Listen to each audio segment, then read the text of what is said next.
Ako si Mai Salazar, hatid sa inyo ang mga pinakamainit na balita sa bansa dito sa News Force. Sa ulo ng mga balita, pagdami ng kaso ng chikungunya ikinababahala. Halos 1.18 milyong balota muling inemprenta ng COMELEC para sa BSKE.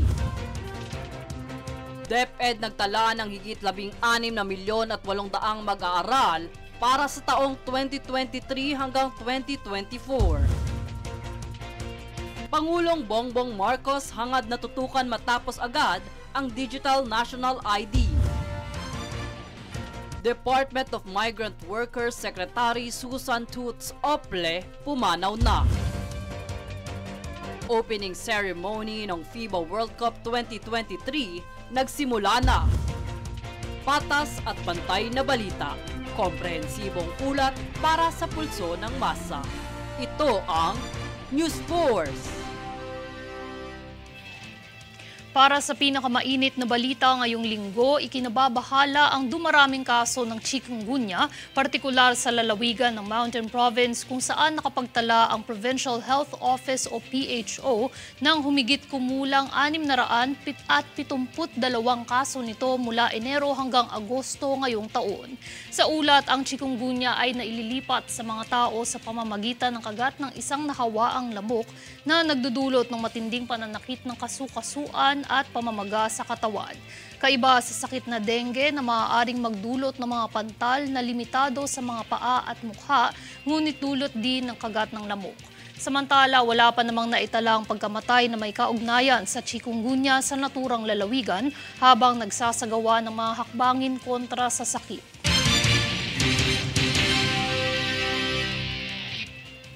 Samantala, ginunita kamakailan ang buhay at kamatayan ni Benigno Aquino Sr. o mas kilalang Ninoy Aquino. Tunghayan natin ang ulat ukol rito. Sa pangalawang taon, isinantabi muna ang politikal na konsiderasyon ni Pangulong Ferdinand Bongbong Marcos Jr. upang gunitain ngayong araw ang makulay na buhay at malatrahedyang kamatayan ni dating Senador Benigno Ninoy Aquino. Isang senyales ng pagbabago ng panahon. Hindi gaya ng dati na ang Pilipinas ay nahahati sa dalawang panig ng politikal na kasaysayan kung saan ang mga tinatawag na dilawan, isang revolusyonaryong partido ng mamamayan at pamahalaang natatag noong EDSA Revolution taong 1986 ay namayagpag ng ilang dekada habang ang pamilyang Marcos ay mapait na hinarap ang kanilang tadhana sa politika. Ngunit nagbago nga ang ihip ng panahon at ang hanging nagpalipad sa mga Marcos ngayong dekada ang siya rin nagtulak sa kanilang mga loyalista na dalhin ang anak sa pagkapresidente bilang pag-ikot ng kasaysayang nag-umpisa sa magkaribal nilang mga ama, si Ferdinand Edralin Marcos Sr. laban ang Senador Benigno Aquino Sr.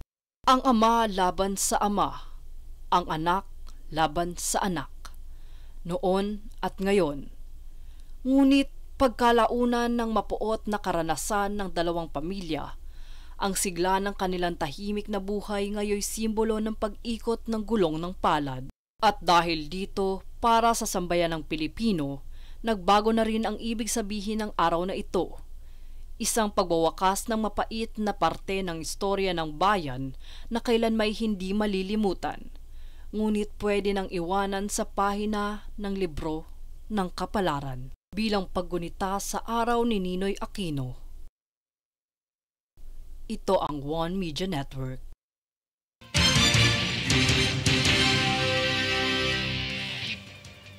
Sa ibang balita naman, kamakailan lang ay nagpahayag ng buong suporta si Department of Health o DOH Secretary Teodoro Herbosa para mas mapababa ang kaso ng tuberculosis sa bansa sa 2023 Philippine Coalition Against Tuberculosis or PhilCat Convention. Sa panahon ng kumbensyon, ipinarating ni Kalihim Herbosa ang pangako ng DOH sa gawaing ito at tiniyak na ang mga serbisyo para sa tuberculosis ay mapapalapit sa bawat Pilipino. Dagdag pa rito ay titiyakin din ng kagawaran na ang bawat isa ay may access sa mga dekalidad na serbisyo sa pangangalagang pangkalusugan tungo sa pagsasakatuparan ng Universal Healthcare o UHC.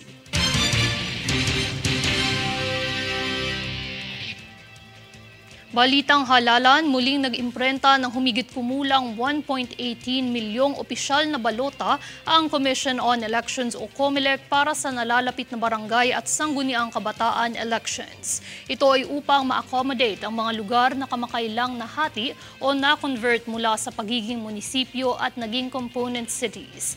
Sa tala, 1.38 milyon ang nakalaan para sa barangay polls habang ang natitira ay para naman sa SK elections.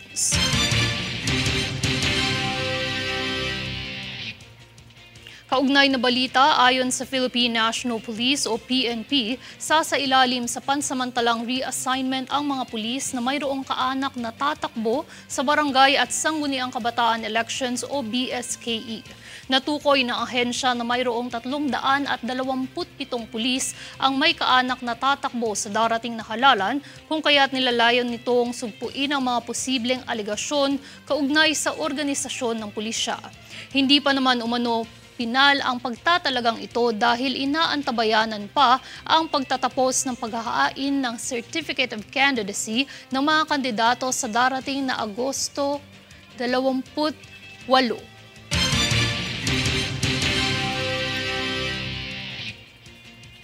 Sa pagbabalik eskwela ngayong taon, nais ni DILG Secretary Benhur Abalos na tiyakin ng mga LGU ang seguridad ng komunidad. Kasama sa mga hakbang para sa iwas peligro ay ang pagkakaroon ng traffic enforcers, barangay tanod, medical personnel at CCTV. Sa nalalapit na pasukan ng mga mag-aaral sa ika-29 ng Agosto, hinikayat din ni Abalos ang PNP at Bureau of Fire Protection na makiisa sa kampanya ng DepEd Balik Eskwela 2023. Bilang karagdagan, ayon sa datos ng Department of Education, mahigit 16.8 million ang naitalang bilang ng mga mag-aaral ang naka-enroll para sa taong 2023 to 2024. Ito ay kung saan may pinakamalaking bilang ang Calabar Zone, kasunod ng National Capital Region at Central Luzon. Patuloy pa ring bukas ang enrollment para sa mga estudyante hanggang ika-26 ng Agosto.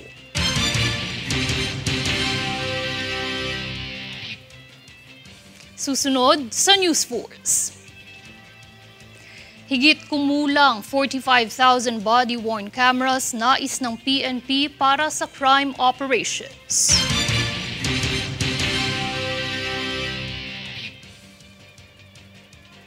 Vape law maigting na sinuri ng ilang mga opisyal sa gobyerno.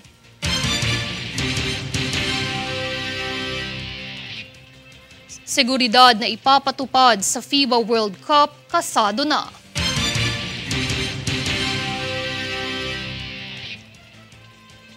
Manatiling nakatutok para sa higit pang mga balita sa pagbabalik ng News Force.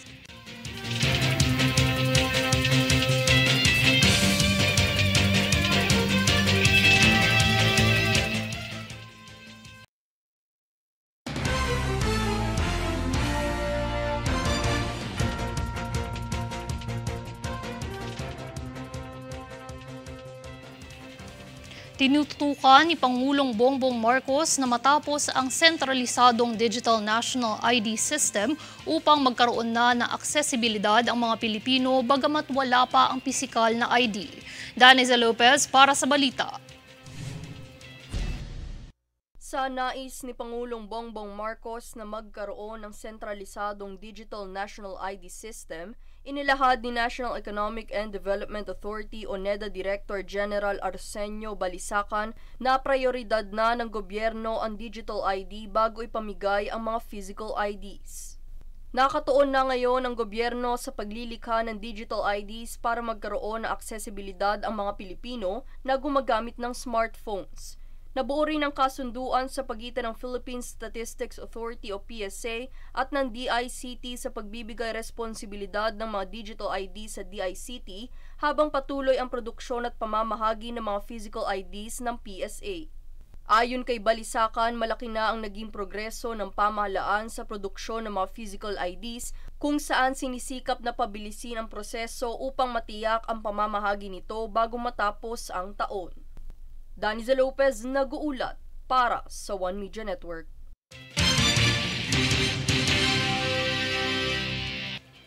Samantala, humigit kumulang 45,000 body-worn camera planong bilhin ng Philippine National Police o PNP para matiyak ang integridad ng bawat operasyon ng pulisya sa gitna ng mga kontrobersyang kinasangkutan ng organisasyon kamakailan.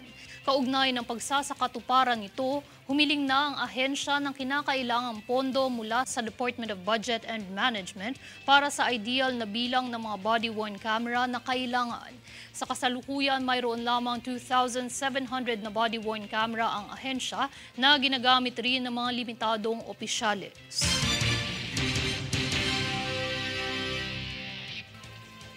Malaking kwestiyon para kay ACT Teachers Party List Representative Franz Castro ang pananatiling mababa ng food at medicine allowance na inihahandog para sa mga persons deprived of liberty o PDLs sa kabila ng inflation.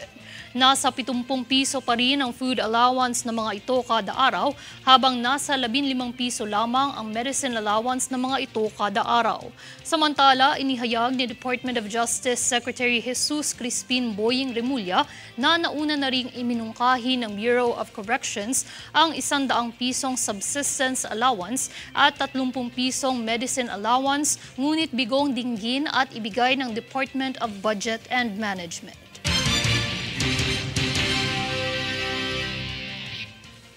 Sa ibang balita naman, nagbigay ng abiso ang National Wages and Productivity Commission o NWPC sa Wage Board na tugunan ang pagsasaayos ng wage distortion sa mga kumpanya.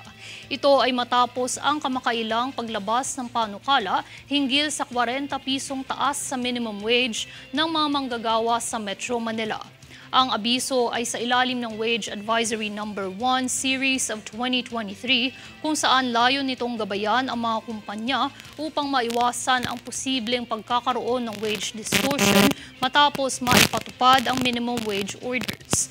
Ayon sa NWPC, nakaantabay ang Regional Tripartite Wages and Productivity Board upang tugunan ang suliranin hinggil sa wage distortion ng mga kumpanya.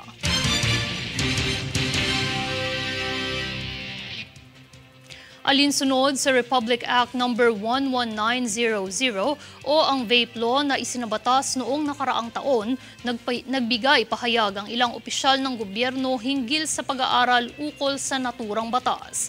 Narito si Princess Castro para sa buong detalye.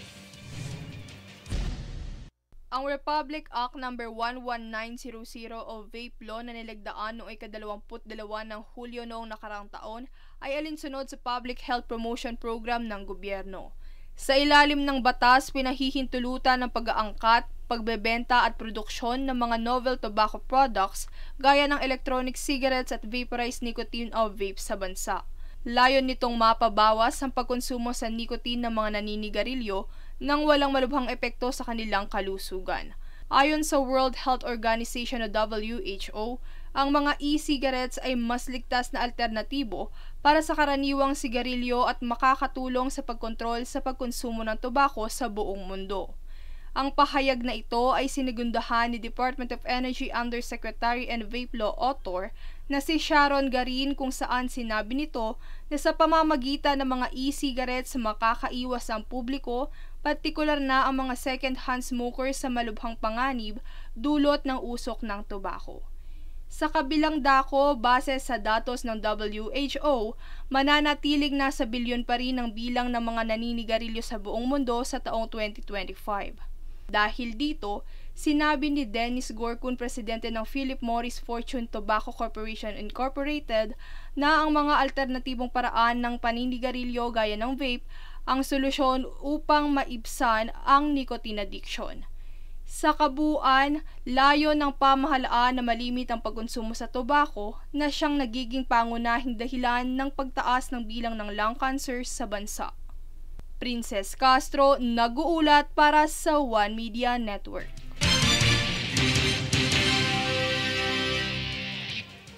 Gaya ng kanyang ama na si Senador at Foreign Secretary Blas Ople, Department of Migrant Workers Secretary Susan Toots Ople pumanaw habang kasalukuyang nagsisilbi sa bayan.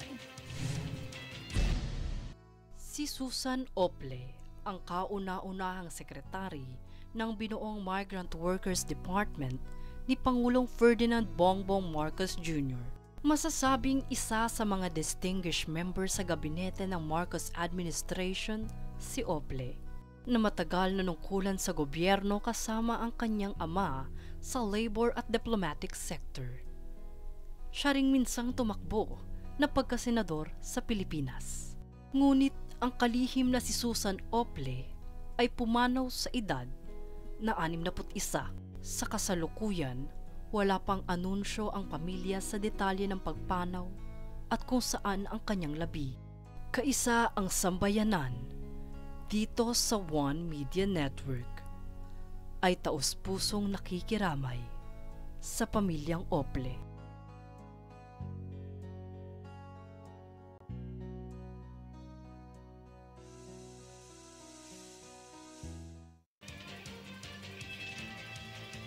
Samantala, kasado na ang mga panukala ng seguridad na ipapatupad ng Philippine National Police o PNP sa 3 pangunahing venue para sa pagsisimula ng FIBA World Cup sa ika-25 ng Agosto. Kaugnay nito ang Metropolitan Manila Development Authority na nakatakda namang tiyakin ang pagpapatupad ng stop-and-go scheme sa inaasahang magbibigay daan sa convoy ng mga delegado ng FIBA habang ang Land Transportation Office naman ang mamamahala sa kalsada at trapiko.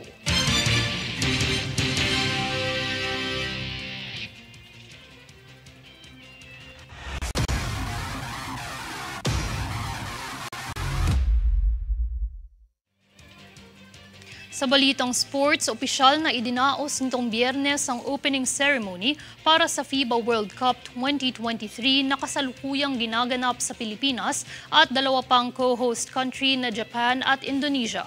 Tunghaya ng buong detalye sa ulat ni Princess Castro. Pinasinayaan na ngayong araw ng Pilipinas ang 2 pa nitong host country na Japan at Indonesia ang pagbubukas ng most anticipated FIBA World Cup event. Ang FIBA Cup sa bansa ay gaganapin sa Mall of Asia Arena sa Pasay City, Philippine Arena sa Bukawi, Bulacan at Araneta Coliseum sa Quezon City.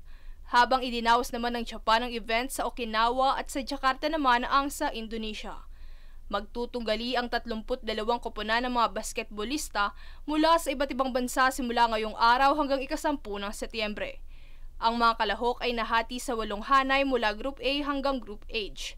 Samantala, sa ngalan ng Gilas Pilipinas, lalahok sa ilalim ng Group A ang bansa kung saan makatutunggali nito ang Dominican Republic mamayang alas 8 ng gabi sa Philippine Arena.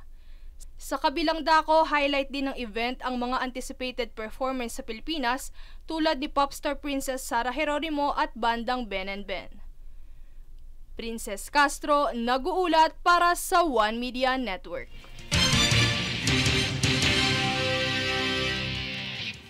At narito ang recap ng mga nagbabagang balita ngayon.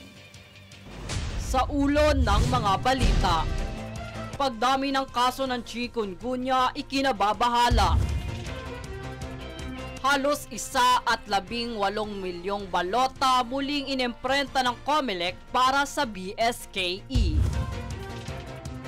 DepEd nagtala ng higit 16 na milyon at 800 mag-aaral para sa taong 2023 hanggang 2024. Pangulong Bongbong Marcos hangad na tutukan matapos agad ang Digital National ID. Department of Migrant Workers Secretary Susan Toots Ople pumanaw na. Opening ceremony ng FIBA World Cup 2023 nagsimula na. Patas at pantay na balita. Komprehensibong ulat para sa pulso ng masa.